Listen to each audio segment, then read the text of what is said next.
once again, and welcome to Heroes and Droids, your guide to movies and TV shows about superheroes, sci-fi, Disney, and action. From Marvel to DC, from Star Wars to Star Trek.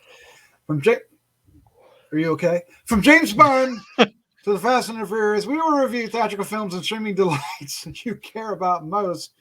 Tonight we're reviewing Peacemaker Episode 4, streaming now on HBOMax. Yes, we are moving from our Marvel and Star Wars stuff over at Disney Plus, and we are capturing some DC stuff over at Warner Brothers, meaning exactly HBO Max. And we might as well follow James Gunn there because we love his work, and that's all I got to say there. All right, I am your host, Doc Rotten, and joining me tonight are the SLATTMAN, Christopher Slattery. How you doing, sir? Oh, I am peaceful. Yes. I appreciate that very much. Also joining us, award-winning filmmaker Christopher G. Moore. How you doing, sir? I'm a real chode. Oh, you're the good kind of chode. Yes, maybe not. Party. Oh, har har. Thank you guys for joining me tonight. I'm excited to look at Peacemaker. This has been a huge surprise for me for 2022, so I'm excited to continue reviewing the episodes as they land on HBO Max. What we're going to do tonight is we're going to start off giving our first impressions of the episode. We will do that spoiler free, and then we'll dive into a discussion full of spoilers, Easter eggs, the whole gamut. We're going to dive into it, and then we'll wrap things up with our recommendations, our score, a 1 to 5, and our favorite scene. Oh boy. And of course, we hope you enjoy this review and many others that we have on the site. And if you want to help us out, it's easy and free to do. Hit the like button, hit the subscribe button, share with a friend. We will greatly appreciate it. I promise you. And of course, we want to hear your comments. Leave those down below. All right. What are we talking about? We are talking about Peacemaker, Season 1, Episode 4, The Choad, Less Traveled, available streaming on HBO Max beginning January 20th. 2022, directed by Jody Hill, written by James Gunn. The cast includes John Cena, Daniel Brooks, Freddie Strong, Chakwudi Iwoji, not how you pronounce that, Jennifer Holland, Steve Agee, Robert Patrick, and nothing. So, hey, they're great. All right, the synopsis is when Peacemaker learns his father, Auggie, has been arrested, he goes against Murn's orders to visit him in prison or in jail. Actually, it doesn't feel like a prison. It feels more like a jail, but I think they're supposed to be prison. I don't know. It's weird. Auggie threatens to expose Murn's operation to the police. The Vigilante willfully gets himself arrested in order to kill Auggie, believing that it would help Peacemaker. Later, Peacemaker has flashbacks about his traumatic childhood, including the death of his brother. Wow, so why not just spell it everything? I know. Yeah, it's very anti-Lucasfilm. It's the opposite of Lucasfilm. It definitely ends on a downer note. Sorry, I mean, I don't know if that's spoiler or not. I guess we could have redacted that and made it not in there, but there you go. It's done now, folks. Sorry. All right, let's dive into this. Let's give our first impressions. SLATTMAN, sir, you are up first. So my first impression of this episode is holy character development, Batman. Nice. The Batman reference in this episode is fun too. And so I wanted to come in here saying this series is just so much fun. But then without getting into spoilers, they just smack you across the face with all the feels. And the feels. And holy crap, they're really making you feel for these characters. And they're doing such a great job. Props to James Gunn, props to the cast, props to the everyone involved. This is fantastic. And while this is a lot slower than the last couple episodes have been, it still is just as fun, just as upbeat until it isn't. And and it's still just it's still got those great comedic moments. And oh boy, it ends on it ends with a bang. And with a bang. It does. It does, absolutely. All right. Christopher G. Moore, sir, what is your first impression of Peacemaker episode 4? Yeah, I mean, I think this show, I mean, unlike a lot of shows where they have a lot of like shock humor and stuff, a lot of times it's more about the shock humor than developing real characters or just showing arcs or even showing any kind of drama. And I think that also shows the genius of James Gunn to where he can sort of balance, juggle all these different ideas, still have entertaining elements, still have shocking elements, um, but also have some sort of deep moments as well. And I think this episode shows that, because we've gotten to know a whole lot more of the Peacemaker character and his background, and he's not just this big bulky guy who shouts America first and says he's all about peace and justice and the American way, but you realize he was basically formed in a certain way, and he's starting to have doubts about like who the person he is, and also realizing that maybe his dad isn't the type of person he should really idolize anymore, So yeah, there's a lot of interesting elements in this, and you also have like the one of the team characters who's also having that sort of realization, like who's there because of her mom, and then she's also having to figure out the type of person she is. Is she going to be able to be the kind of cold-hearted person that Waller is? Mm-hmm. So yeah, there's a lot of really really interesting elements in this, and yeah, I'm really enjoying this show so much. It's just so much fun, and I will never turn off the intro. Never ever make me turn off the intro. Never skip the also, if you're not staying through the credits, there are little either improvised moments or extended scenes that are worth watching after every episode. Just I loved the one, I think it was from episode 2, where she's like, "Can I keep this?" Well, there's also the one of the previous ones where his father's showing all the helmets. It's like, this one gives you scabies. It's like, why would I want one that gives me scabies? Because it'll make you stronger. Yeah, this one has a nice duck moment. This one has a duck moment. I'm with you guys. I'm enjoying this. This is the first one that it has not been directed or was not directed by James Gunn. I was a little concerned about that because James Gunn brings a lot of style with his direction. I was not disappointed. This episode held up. There's a scene in the beginning of this that solidified it very early on as somebody was walking across the street and entering the office, and how they filmed that. I was like, we're in good hands. I'm fine. Let's go. And I really enjoyed this episode. It didn't have as much progression as the previous ones, but at the same time, it had it developed the characters to go forward, right? And there are things that happen when we get into the spoilers and into the discussion that are very interesting things to just throw out there and not follow up on. I'm sure we will, but just learning about Peacemaker with John Cena and the role he's really. There are scenes, just conversations, and his just opening up to these other characters. That's taking this one, or I was going to say one-dimensional character and making it a three-dimensional character. It's this character. I'm overstating it, but this character is really becoming well-rounded. We understand him. He's complex. It's incredibly fascinating to see this character grow. And we're also learning a little bit more about Adrian Chase, the Vigilante, and Leota.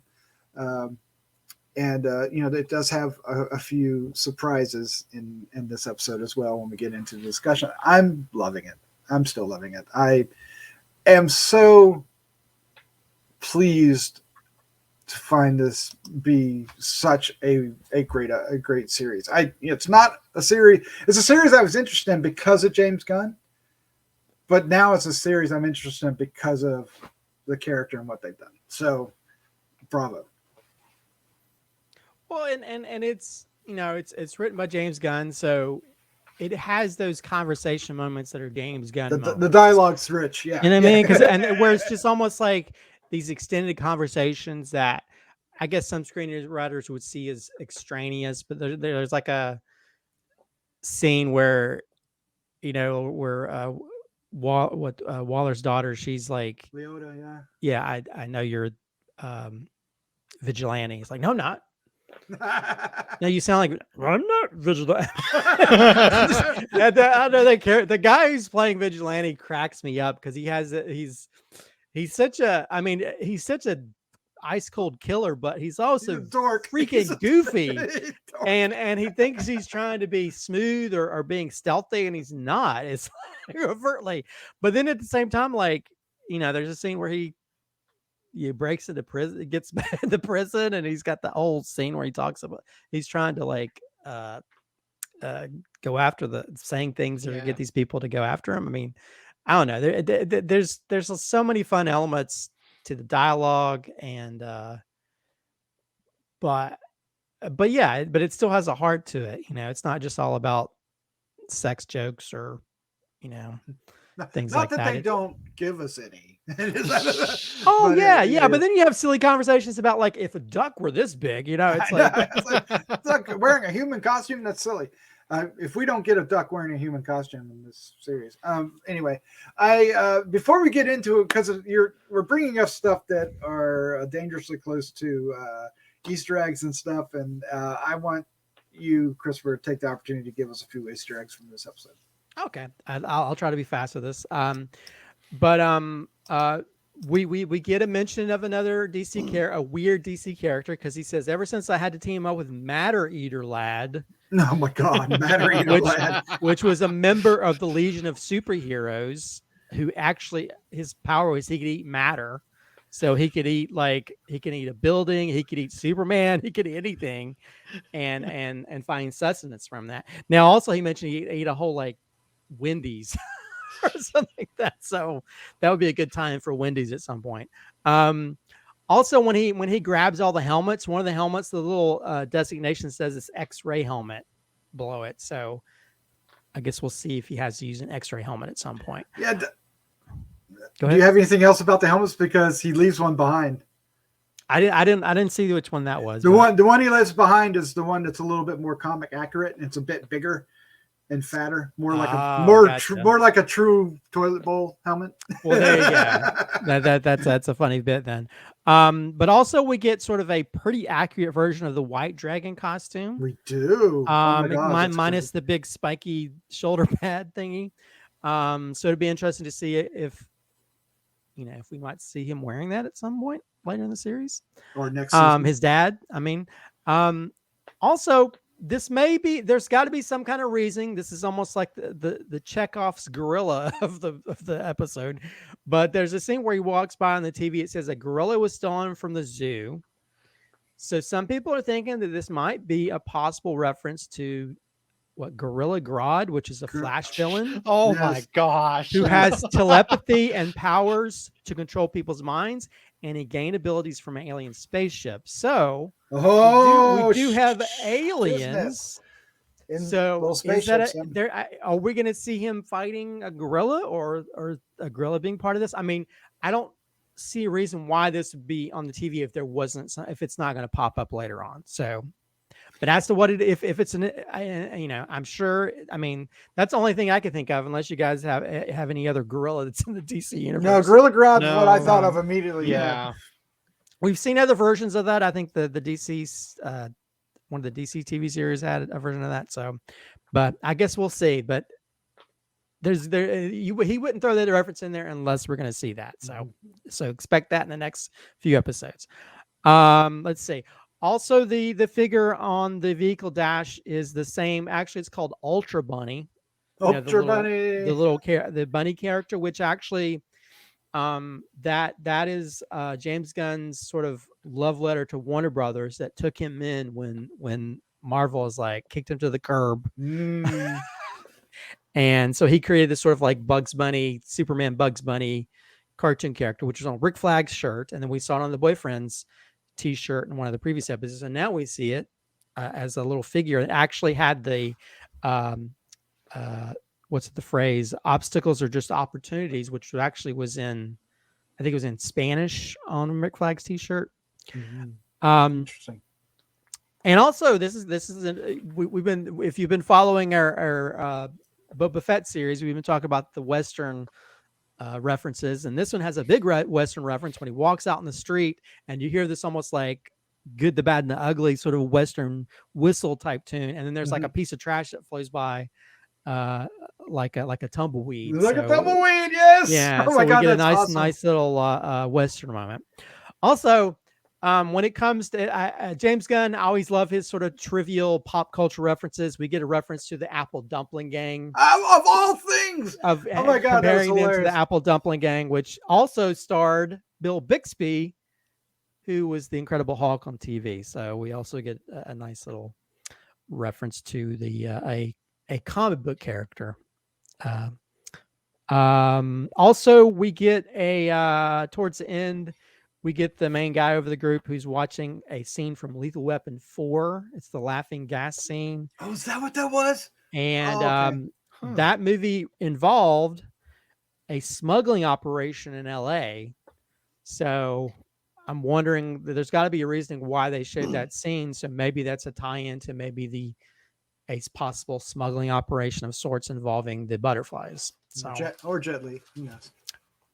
Or yes, I'm sure if Jet Li is going to show up. No, I don't think they have that budget.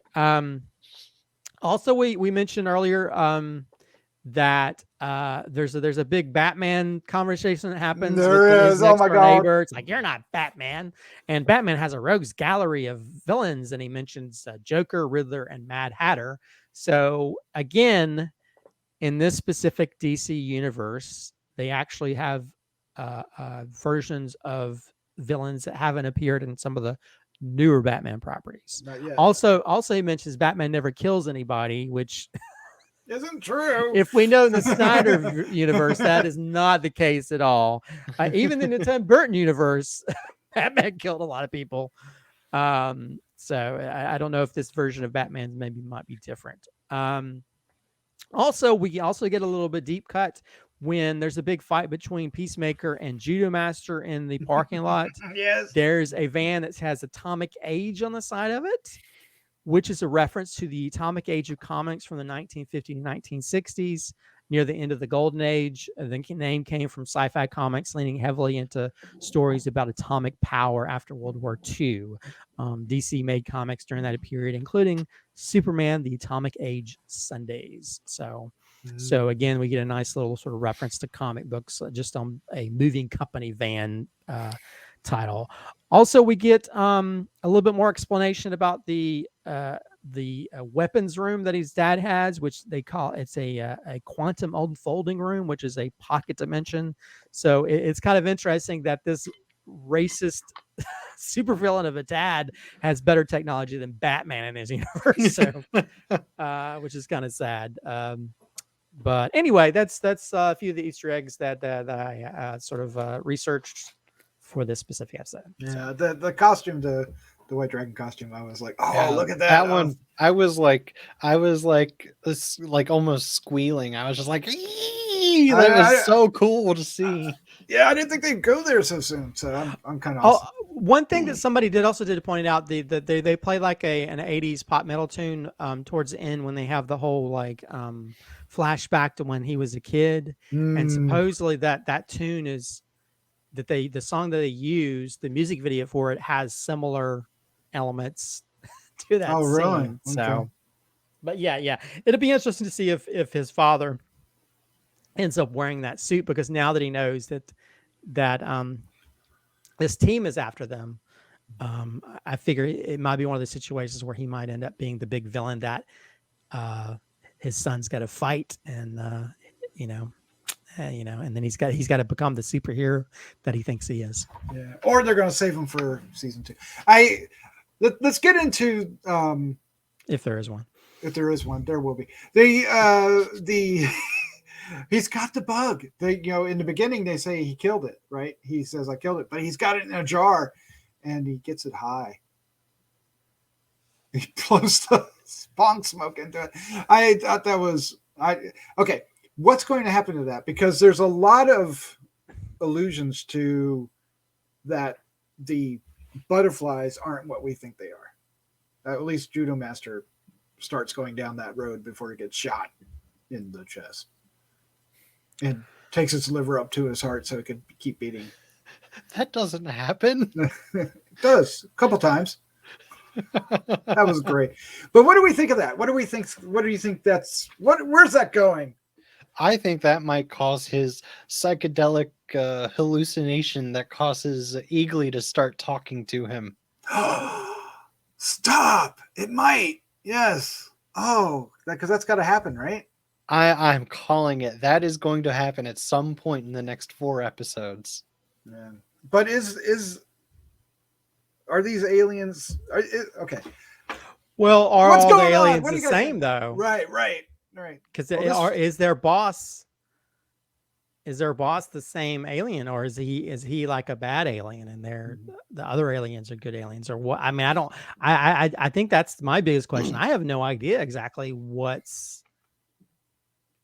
happening. I don't know. I mean, with the aliens, yeah. Well, with Judo Master coming out before he's shot, saying like, "Oh, well, these butterflies are not what you think they are." So, what does that mean? Are they? Is it another one of those situations like when they fought Starro in Suicide Squad, where it was more Starro was actually, the government was trying to erase the fact that they were ones that were trying to create this thing. So it's going to be interesting to see what happens. I really like how they're digging that, right? How they're putting that out there and laying it all out there for us to absorb without hammering it home. They're just dropping it. I mean, he does come back around and goes, "What do you think you meant by that?" Which I thought was hilarious. Well, but maybe it's one of those situations to where maybe these aliens were captured in Area 51 and they did experiments and they're trying to create beings or people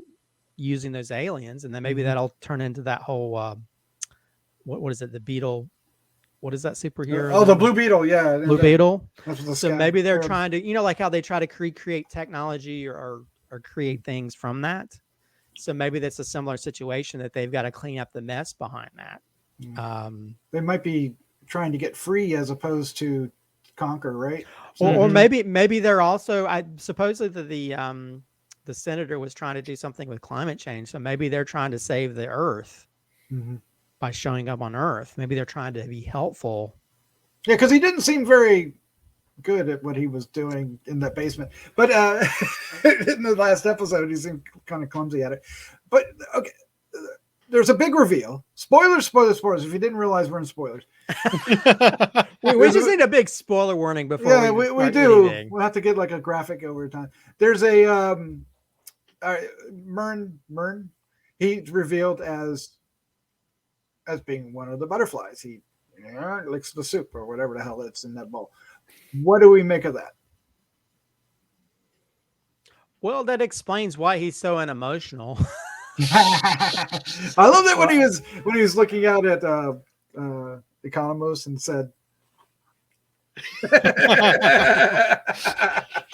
and he was like, me?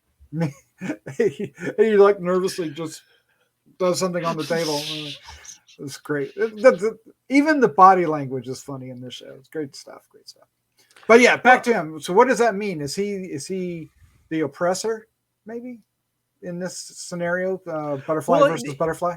Well, that's the thing, because I mean, he's wanting them to kill the senator's family, So evidently, he's wanting to take out some of these butterflies. So I don't know. Maybe you have one segment that maybe wants the Earth to be eradicated, if that's something to do with climate change or some kind of issue. Yeah, but I don't know. There's a lot of questions I have about this. Or maybe the big bad is inside the gorilla now to make Grodd. I don't know. It's so weird.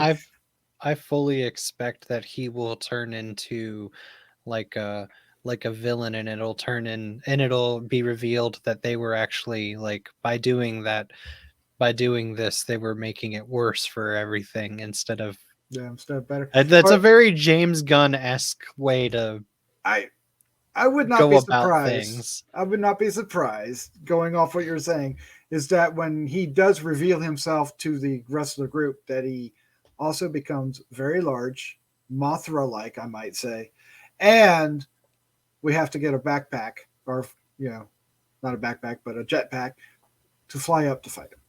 Just saying. I'm throwing that out there. Chew on it. See what you think of it. Well, but also maybe one of these evil butterflies might get into his dad. Hmm. Get into his dad. Did so did you Well, guys did you guys watch to the very did you guys watch to the very end to see the trailer for the next episode? Oh no, I didn't Yes. see the trailer for the next one. I missed that. Okay. So I guess I won't get into it since you haven't watched it. Well, no, that's fine. Speculation. We get into speculation. Go for it.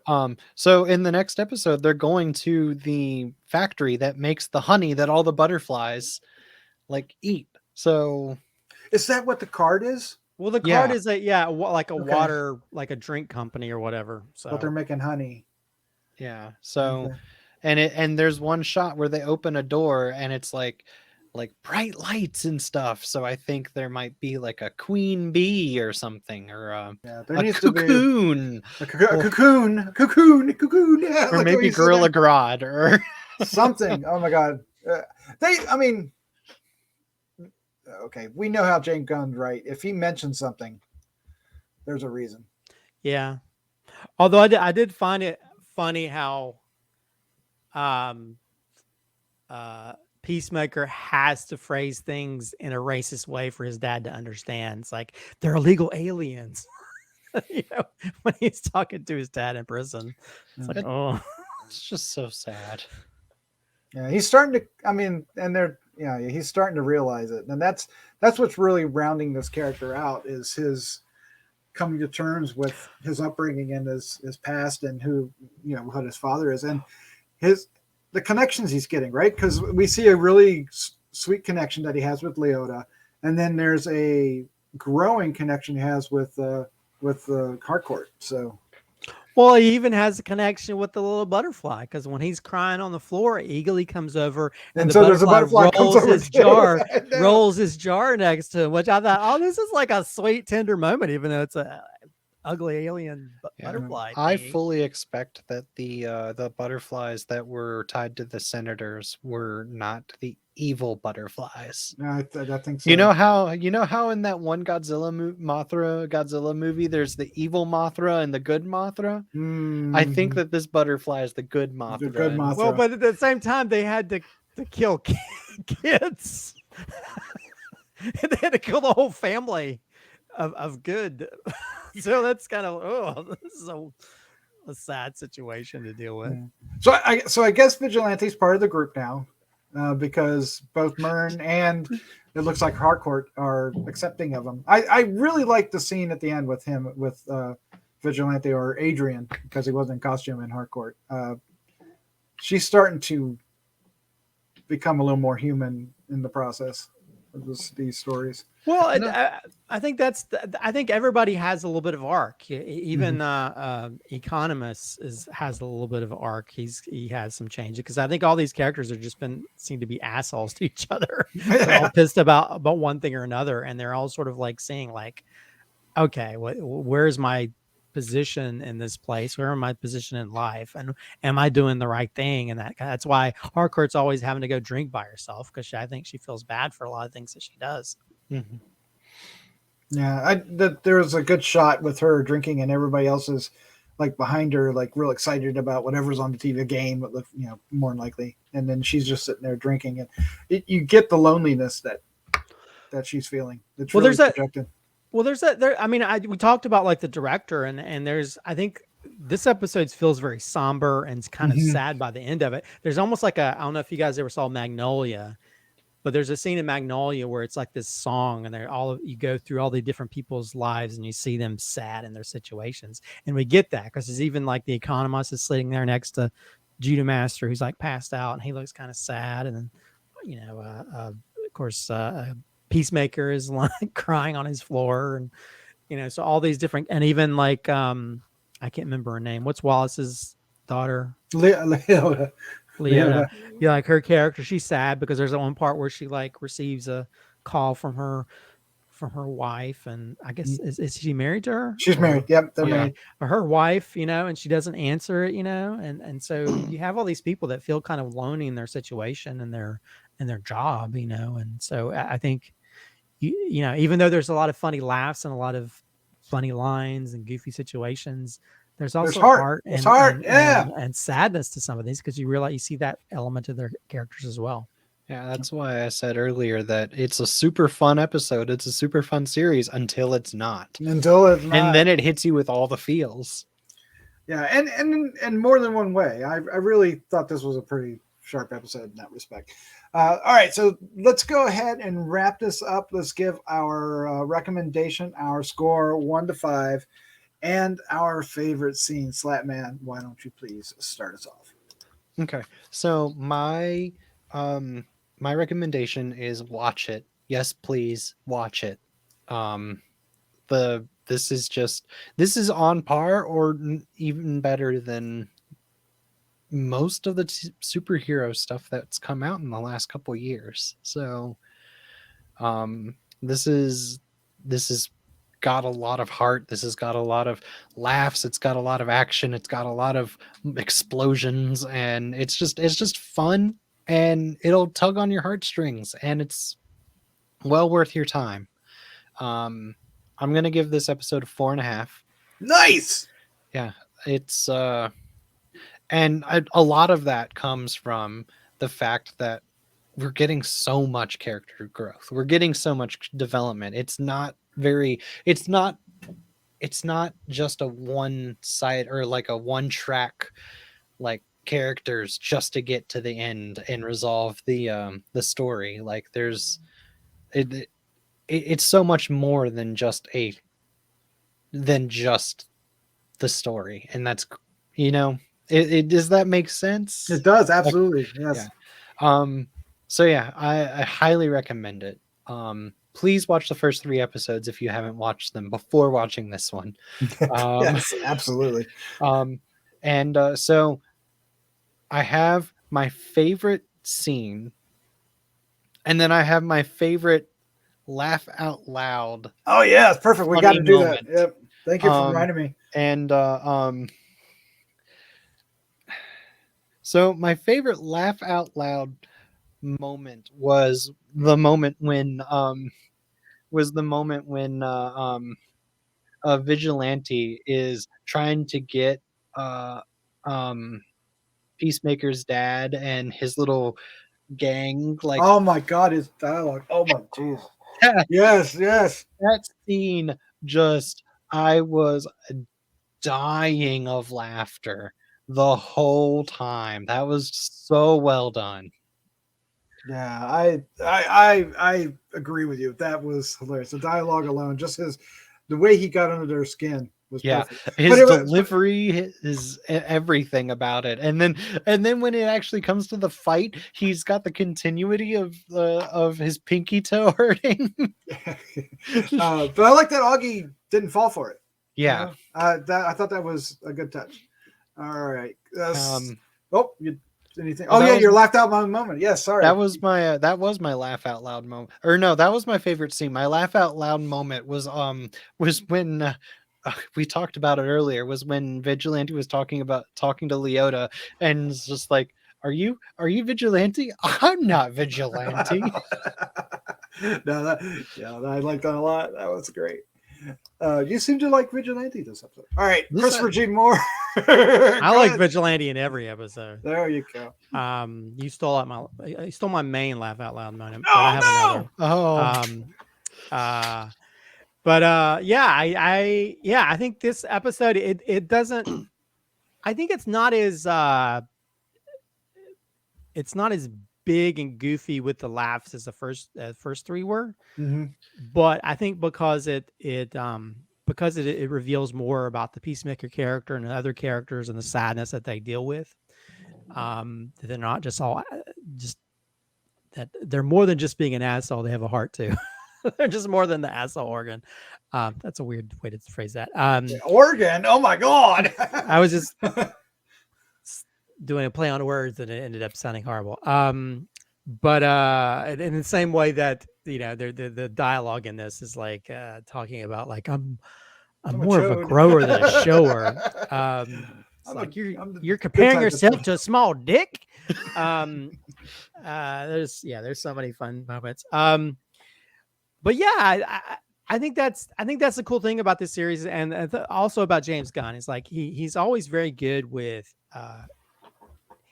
he's good with like weird characters. He likes the sort of like the weird outliers, and stories. And I think because I think James Gunn is a weird person in general. So I think he can relate to that. And I think that's why he writes these characters so well. That's the reason he can write things like Guardians of the Galaxy or Slither, and it makes you care about the characters. And even though there's these weird ass situations they go through. And I think this show is really doing such a great job of fleshing out a character that could have been just a caricature. And there's more to him than just this guy who wears like a shining Tolo ball in his head, and spouts, America, so there's more than just the rhetoric that he's sort of basically been fed all his life and been sort of like molded to be. And I think him growing as a character and realizing maybe a lot of these things that I'm for isn't what I am, and maybe I'm more than that. That's great to see that, because I think anybody else would have just made this more of a goofy type thing where the characters don't grow or don't have much of an arc to it. So yeah, this I think I definitely it's definitely a recommend for me. It definitely has that James Gunn writing that I love so much, and I kind of do a little bit my writing and stuff, so I'm really jealous of his ability to spin a phrase of dialogue and write things I probably would not have the guts to write for characters to say.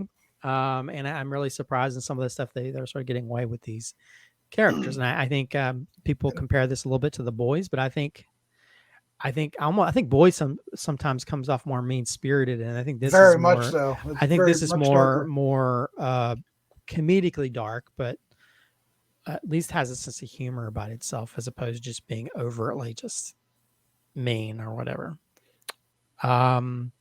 So as are we getting rating? Yeah. Okay. My brain's not working. Yeah, I'll give it a do it. Go ahead. You can do it. You're thinking about it. You know what? Him. I'll give it. You know what? Stop. To be honest, I kind of miss the more goofy comedy aspect of it, So I don't know if that means that it's less quality for me, but I kind of miss that. So I guess I'll give it a 4.5 as well. I can't give it a full 5 for some reason, but I'm with you. But I still enjoyed it. Yeah,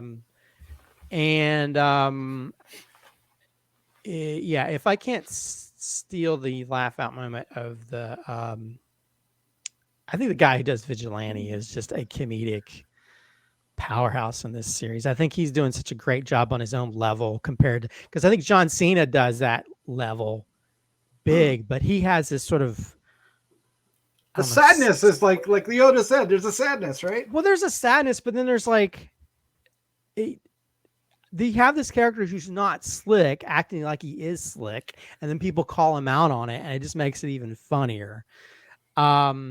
So yeah, any of the moments that he has, or even like the argument he has with John Cena in the car and stuff, I think you're a little bit bad. I'm not mad at you, it's just the way he, how he says things, it just works really well. So he's So I'll say, I will say, I think another laugh out funny part would probably be where when they're having that little meeting and Economist is like is talking about, oh, his best friend's really eagerly. Yes. Oh my God, that's so hilarious. That's where it brings up the whole. Yeah, it's like you think his Apple dumpling his gang best as well. friend killed his dad. It's like, well, his best friend is actually eagerly, so you're implying that he. But also I love the conversation between his dad and him, where he talks about like using using penis euphemisms, and he's like, no, think about like, so you're comparing yourself to a small dick, and I will say that made me laugh out loud, especially when he's like, well, I'm a shower, not a grower. Just to have this sort of serious conversation between this grown man and his dad, and he just doesn't know how to really spin a phrase properly. But I'll say my favorite scene is probably the fight between Peacemaker and Judo Master in the parking lot. I don't know. I kind of enjoy you have this big hulking dude fighting this little dude. I kind of like seeing those scenes where he's just, and that felt like the most wrestling actions scene in this whole series. Throws so him far. into the window. Yeah, so I kind of like that scene, and just and the way it ends with where he's about to say something and like, oh. So I'll say that's probably my favorite scene in this episode. And then Peacemaker's response to that was classic. I was totally winning that. I know. It's like it's all he cared about. He's gonna win this. I'm going to recommend this. Let's put it this way: it's taking more than one character that I really don't like, and making a show about them that I really love. I have never liked Peacemaker as a comic book character, and Vigilante's never been a character that I've sought after. I didn't mind it like when he showed up in the Teen Titan books, but I never really wanted to read any of solo stories or other things. I just didn't care for the character. But now I love both these characters in this form. It's playing with the absurdity of them and but yet making them human. So it's just so much fun, and I think they're doing a great job. And I am shocked. I'm loving it so much, and I'm very happy I'm loving it so much. So this episode, like you said, I agree with both of you. It's a 4.5 for all the same reasons you did. So now I got to pick a favorite scene and a laugh out loud moment, and you took both my laugh out loud moments, so I've got to give it some thought. But I just want to say that both are silly characters. Both had moments where they actually looked like they knew what they were doing. The fight in the when the Vigilante in the prison, he kicked their ass. He literally was kicking their ass, even though he's so damn goofy before. And then Peacemaker does the superhero landing. Boom. And you gotta love that. So so my favorite scene, now that you've taken them all, it's a duck. You know what? That's going to be my favorite, my laugh out loud moment. That duck scene. So the duck scene, which has literally shouldn't have been in there, but it was so funny, was hilarious in the show. And then they give us an extended version of it that is, oh my God, it's so funny. It's just how, and it felt so improvised too. It just shows how funny these two actors are, and there's a strange chemistry between them too. It's awkward, but it works. So yeah, that was laughed out loud moment. So my favorite moment, I'm going to go with not necessarily the sad scenes involving this, but just how John Cena played the character, played his vulnerability, played how he was, dealing with remembering these very tragic moments. And yet he has friends. One's an eagle and one's an alien that look out for him. So when he's when he's put some music on, starts dancing around, I love it when John Cena dances. And then, is smoking the bowl, and then, gets the alien high. And when he falls down and both of them look at him and they got that shot looking up, I love that scene. I was having such a great time with that scene. So I love it. it's a comedic scene, but yet it's dealing with something very tragic, and it's heartfelt, and it shows some flaws in our character in how he's handling his own life and his own being. So it's fascinating that they're getting away with this and doing it. I'm going to shut up. I just love it. Yep. So I can't wait to see the next one. I have no idea what's going to happen. I haven't seen the trailer yet, so looking forward. I've to seen the trailer and I have no idea what's going to happen. Nice.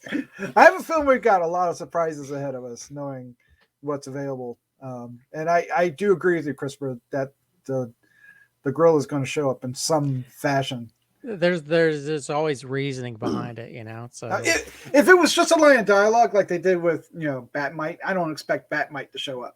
But because it was on the screen and we already know that screen has given us clues before, the TV screen, it's there for a purpose. Yeah, I mean, it would be different if it was just like another news in this other city, this villain did this or something, I mean, that would be different, but this is like Escape from the Zoo. So, okay. So this has got to be integral to the story. Otherwise it's a sloppy.